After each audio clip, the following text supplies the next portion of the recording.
Hey, what's up, y'all? It's your DJ X. I'm super excited to be here with all you brilliant minds talking about AI and personalization. To take us deep into the topic, I want to introduce you to one of my favorite humans. And I'm not just saying that because he's sitting here with that smile on his face. This man is one of the biggest reasons I exist. It's Spotify's Senior Vice President of Personalization, Ziad Sultan. Thank you.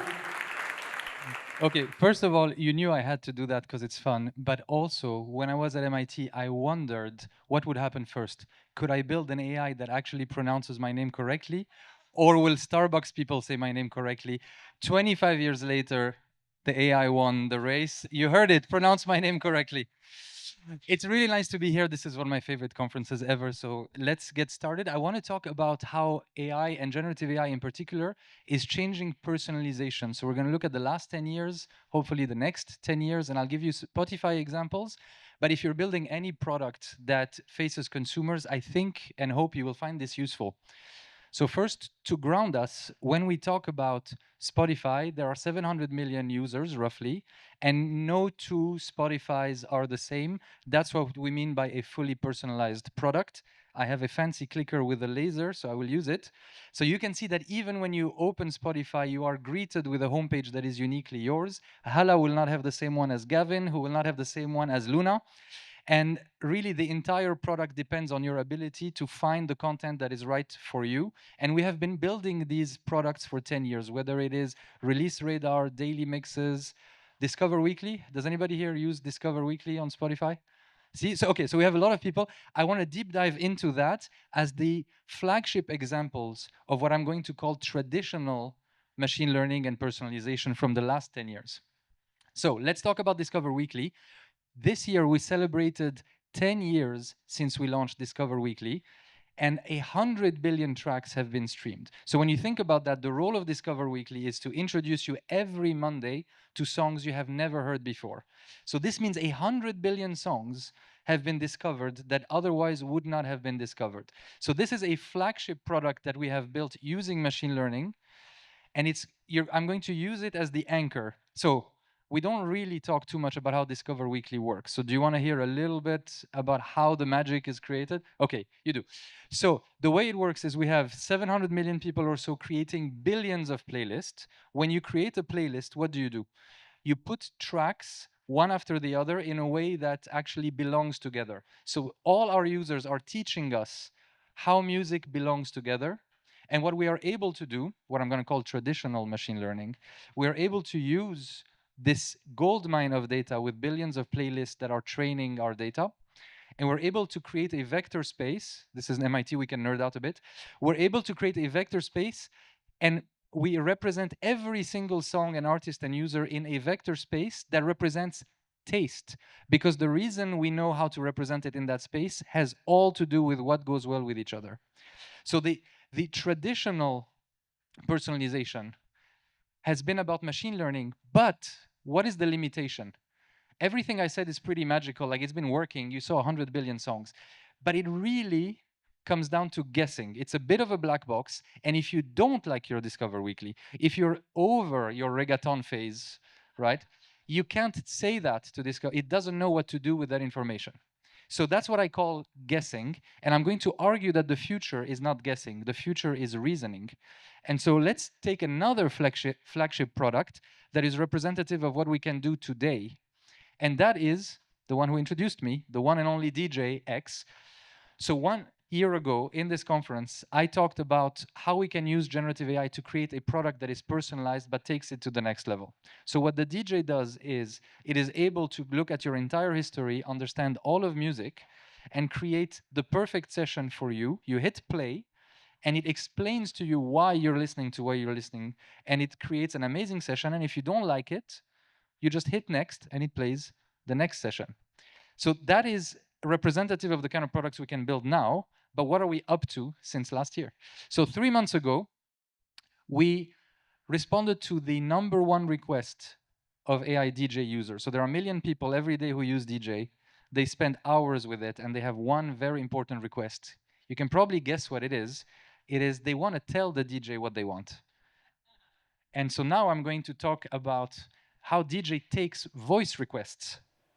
Hey, it's me, DJ. I've always got music lined up for your day. And now I'm taking requests. DJ, morning motivation needed ASAP. Give me some dance pop vibes. No problem. Here's some Lisa. DJ, play me something with a Y2K vibe to celebrate. You got it. Here's Tate McRae with that nostalgic sound you've had on repeat. Love that. Just search DJ. Then press and hold down. You speak it, DJ brings it. Only on Premium. Okay, so this is 3 months old or so. Now you know what to do. Just hold the button and say whatever you want. In the old world, we would have had buttons and sliders and whatever, but this is a new world in which you just say exactly what you want. It knows what to do. This week, we augmented it. First of all, we brought this feature to Spanish. And the second thing we did is you can now text the DJ. So if you're busy, you're in the subway, you're sleeping, your family's asleep, so you can just text it. And most importantly, it suggests what you might want to request. So I got my best ever recommendation from Spotify as one of those suggested prompts that show up. It said, do you want to listen to Chris Cornell gems that are lesser known that you've never heard before? I'm like, there's no way Spotify could have said that to me before. And that's the possibility that is being created when you go from guessing to reasoning. So I want to talk a little bit about how we go from personalization, which is going to be a feature of every consumer product, and how we go from the traditional ML, guessing, to the reasoning I've been talking about. I believe we can break it down into 4 things. And the first one is these products will have new types of interactions. So you've seen it. It is understanding your voice. It is speaking with its own voice and its own personality, DJX. But like you have to choose how to do so, when to do so. So really rethinking the interactions is really important. The next thing that I will talk about in a slight deep dive is how do you create your own superpower? And for Spotify, that is taste. So we call it generative recommendations, where we use LLMs to predict a token that is an actual recommendation for you. So I will zoom into that in a second. But if you have the interaction and if Spotify has taste understanding, then the next thing you need is reasoning, which is all of the agents that we know and love. And they are able to use tools. So the last thing you need is to have all the right tools. Anything we've ever built internally as a system, whether it's your data, your user history, whether it is world knowledge, like you want to request the concert that happened near your hometown 3 weeks ago, it knows what to do. So if you do those 4 things, you can put together incredible personalized products. And I want to zoom in to one that I think we can nerd out on for a second, which is how the hell do you generate taste with LLMs? And so this is the most classic view of LLMs, right? We all know that they are gigantic models that are trained on token prediction, and the tokens, you can think of them as words. And if you just train them to predict the next word in the sequence, imagine this anecdote given by Ilya Sutskever, one of the founders of OpenAI. He says, in order to understand why word prediction works, imagine you're giving the AI a crime novel. And it's 100 pages explaining the crime novel. And then the last sentence of the book is, the killer is blank. And then the AI, in order to predict what is that blank token word, it has to reason over the entire novel. So when you really do word prediction at scale, intelligence emerges. You probably already know this, but I want to tell you that if you do the same thing, this is an area of active research. If you do the same thing with LLMs, but instead of tokenizing words and trying to get to predict just words, you tokenize everything on Spotify, including user actions and everything on our catalog, every song, every artist, every podcast.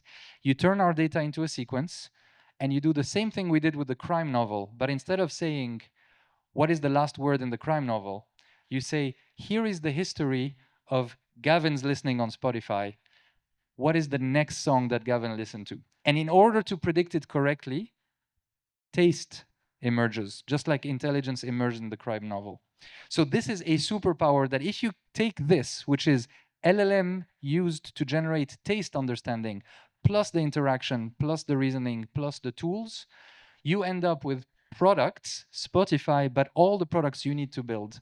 You will have products that are personalized and that understand you better than they could ever have done before, and therefore they can really give you value like it could never have done before. So I hope these lessons are useful for anything you are building. And thank you.